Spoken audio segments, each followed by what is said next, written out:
Mina olen Anneliis Rätsep, töötan RTKs arendusjuhina ja alates 2018. aasta septembrist.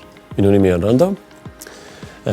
Ma töötan RTKs hankeeksperdina ja ma olen töötanud meil nüüd juba pool aastat. Minu nimi on Inge, töötan majandustarkvara arenduse osakonnas tarkvarakonsultandina ja RTKs ma olen töötanud peaaegu 8 aastat nüüd.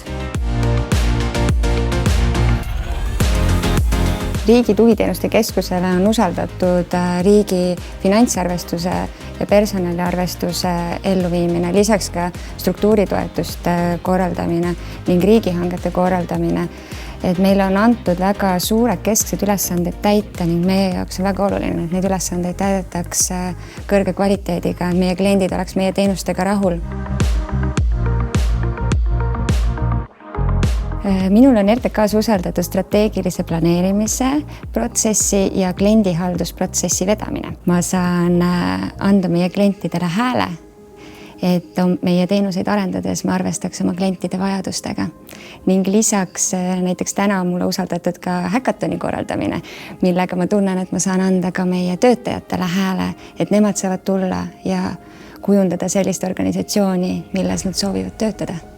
Iseenda vaatevinklist mulle meeldib inimesi aidata, nendele selgitada, et kuidas see protsess tarkvara poole peal toimib ja mida nemad siis näevad omal näiteks aruandluse poole peal. Minu töö on RTKs hangete kontrollimine. Ma seisan hea selle eest, et kõik hanked, mis on struktuurivahenditest rahastatud, oleks korralikult läbi viidud. Mulle meeldib selle organisatsiooni kultuur, mulle meeldivad selle organisatsiooni väärtused, mis ühtivad minu omadega ning ma tunnen ennast siin organisatsioonis hästi. Ning RTKs on väga hea motivatsioonipakett. Lisaks on meil hästi välja töötatud tulemusjuhtimise süsteem, mis annab töötajatele väga hästi ette selle, et millised on neile seatud ootused. RTKs on hea töötada eeskätt sellepärast, et mul on nii head professionaalsed ja abivalmid kolleegid. Et see on minu jaoks kõige tähtsam. Siin on hästi palju on erinevatest asutustest, ministeeriumitest kokku tulnud tarkus ja kõik head ideed on siia kokku kogunenud.